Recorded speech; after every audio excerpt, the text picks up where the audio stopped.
Hi, this is Aurelia from Aureliaslight, and welcome to my channel. And welcome to the new episode of Manifesting the Miraculous. And we're going to be continuing the work of Florence Scovel Shinn and the game of life and how to play it. And in this episode, we're going to be discussing Chapter 6, Casting the Burdens and Impressing the Subconscious Mind. So let's sit back and enjoy Manifesting the Miraculous and the book, The Game of Life, and How to Play It. When man knows his own powers and the workings of his mind, his great desire is to find an easy and quick way to impress the subconscious with good, for simply an intellectual knowledge of the truth will not bring results. In my own case, I found the easiest way is to cast the burden. A metaphysician once explained it in this manner. He said, "The only thing which gives anything weight in nature is the law of gravitation. And if a boulder could be taken high above the planet, there would be no weight in that boulder." And that is what Jesus meant when he said, "My yoke is easy and my burden is light." He had to overcome the world vibration, the functioned in the fourth dimensional realm, where there is only perfection, completion, life, and joy. He said, "Come to me, all ye that labor and are heavy laden, and I will give you rest. Take my yoke upon you, for my yoke is easy and my burden is light." We are also told in the 55th Psalm to cast the burden upon the Lord. Many passages in the Bible state that the battle is God's and not man's, and that man is always to stand still and see the salvation of the Lord. This indicates that the superconscious mind, or Christ within, is the department which fights man's battles and relieves him of the burdens. We see, therefore, that man violates law if he carries a burden, and a burden is an adverse thought or condition, and this thought or condition has its roots in the subconscious mind. It seems almost impossible to make any headway directing the subconscious from the conscious or reasoning mind, as the reasoning mind or the intellect is limited in its conceptions and filled with doubts and fears. How scientific it is then to cast the burden upon the superconscious mind or Christ within, where it is made light or dissolved into its native nothingness. For example, a woman in urgent need of money made this statement: "I cast this burden of lack on the Christ within, and I go freely to have plenty." The belief in lack was her burden, and as she cast it upon the Christ within, the superconscious flooded the subconscious with its belief of plenty, and an avalanche of supply was the result. We read, "The Christ in you, the hope of glory."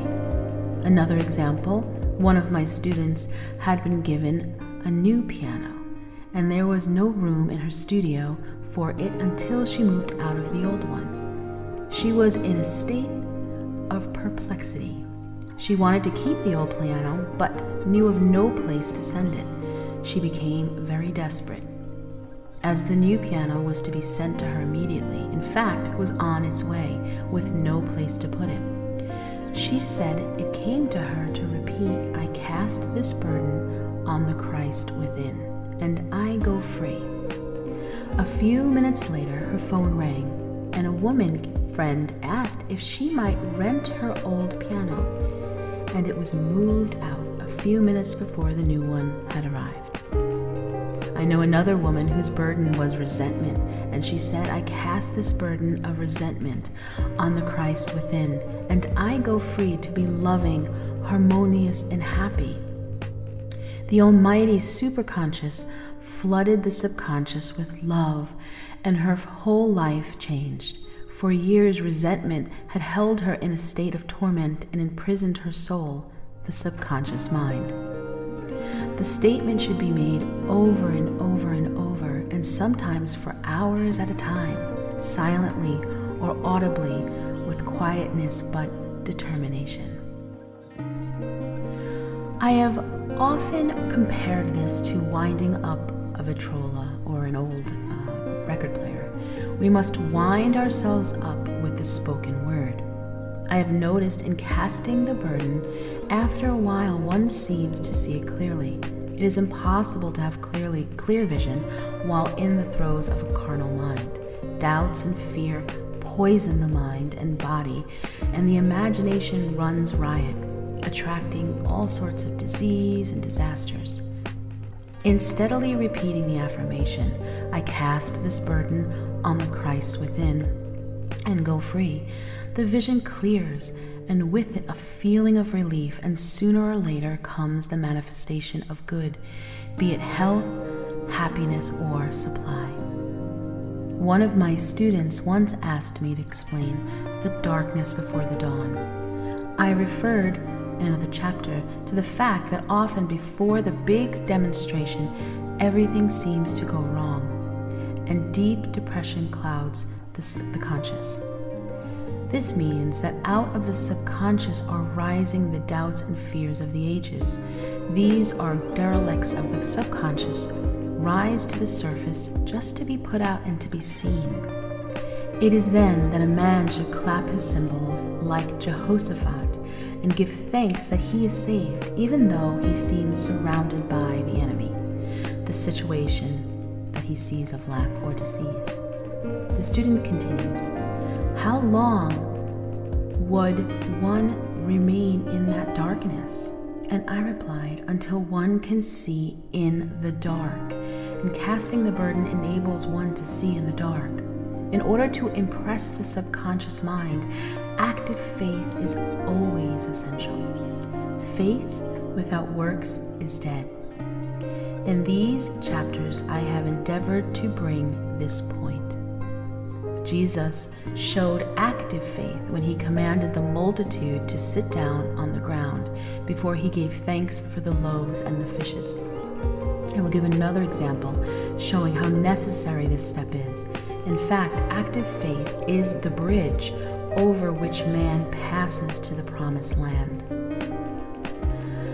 Through misunderstanding, a woman had been separated from her husband, whom she deeply loved. He refused all offers of reconciliation and would not communicate with her in any way. Coming into the knowledge of spiritual law, she denied the appearance of separation. She made this statement, "There is no separation in divine mind. Therefore, I cannot be separated from the love and the companionship which are mine by divine right."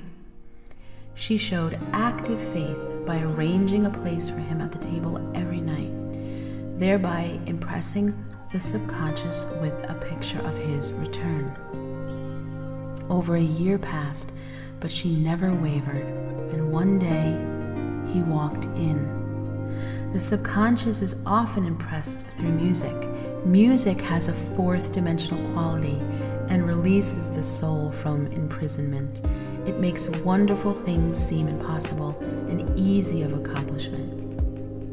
I just smiled as I read that. I have a friend who uses her Victrola daily for this purpose. It puts her in perfect harmony and releases the imagination. Another woman dances while making her affirmations. The rhythm and the harmony of music and motion carry her words forth with tremendous power. The student must remember also not to despise the day of small things. Invariably, before a demonstration comes, sights of land. Before Columbus reached America, he saw birds and twigs, which showed him land was not so far away. So it was with a demonstration, but often the student makes it for the demonstration itself and is disappointed. For example, a woman had spoken the word for a set of dishes, and not long afterwards a friend gave her a dish which was old and cracked. She came to me and said, Well, I asked for a set of dishes and all I got was a cracked plate.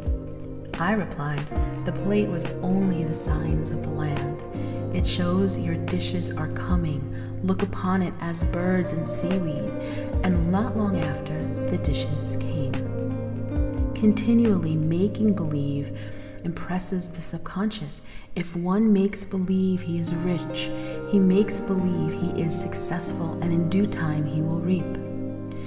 Children are always making believe, and except ye be converted and become as little children, ye shall not enter the kingdom of heaven. I personally remember watching the movie called The Little Princess, and in The Little Princess at the end, she tells these tales to these young girls, and she is locked up in the attic with another little friend, and they had no food and they were freezing, and she uses her imagination and basically helps her and the little girl that she's with be fed and nourished, and basically everything that she talked about and imagined with her friend came to be.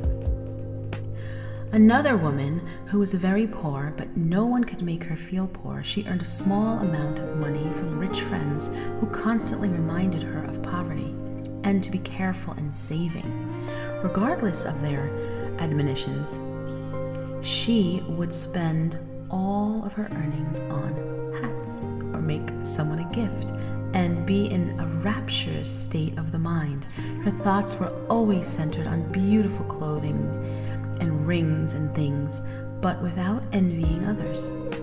She lived in the world of the wondrous, and only riches seemed real to her. Before long, she married a very wealthy man, and the rich and the things became visible.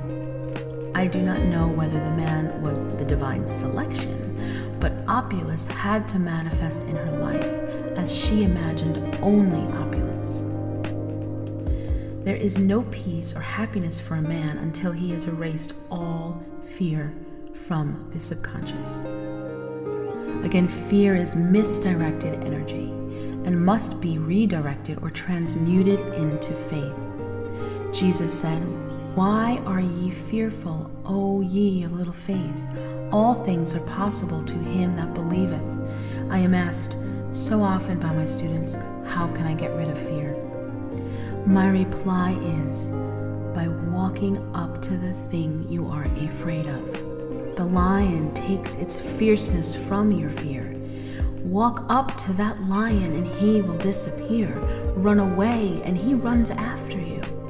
I have shown in previous chapters how the lion of lack disappeared when the individual spent money fearlessly, showing faith that God was his supply and therefore unfailing. Many of my students have come out of the bondage of poverty and are now bountifully supplied.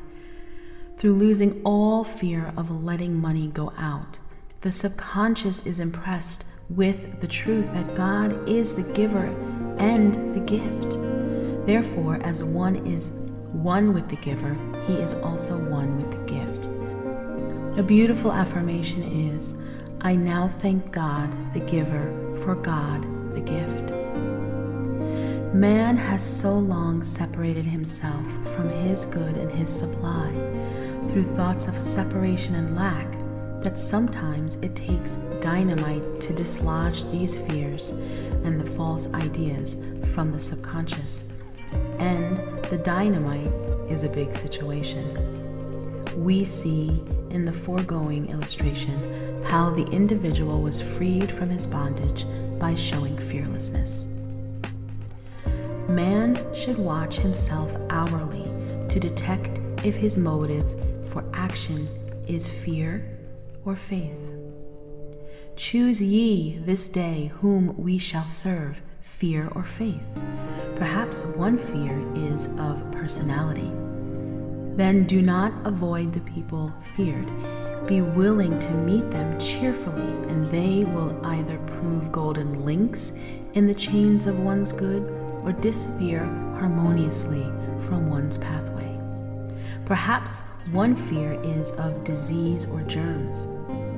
then one should be fearless and undisturbed in a germ-laden situation, and he would be immune.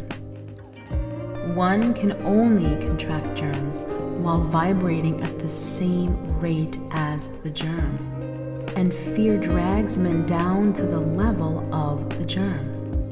Of course, the disease-laden germ is the product of carnal mind, as all thoughts must objectify, meaning that everything that we think, we manifest and come into the physical reality in one way, shape, or form. Germs do not exist in the superconscious or divine mind, therefore are the product of man's vain imagination. In the twinkling of an eye, man's release will come when he realizes there is no power in evil. The material world will fade away, and the fourth dimensional world, the world of the wondrous, will swing into manifestation. And I saw a new heaven and a new earth, and there shall be no more death, neither sorrow nor crying, neither shall there be any more pain, for the former things are passed away. Now we are finished with chapter 6, and in this episode I will read some beautiful affirmations in which you can close your eyes and just breathe and feel the frequencies of what these affirmations mean. Again, everything is frequency, everything is music, and we as consciousness, as energy, can pop into different frequencies and realities by directing the energy of our own frequency. So take a nice deep breath in and allow yourself to just open and receive these beautiful affirmations.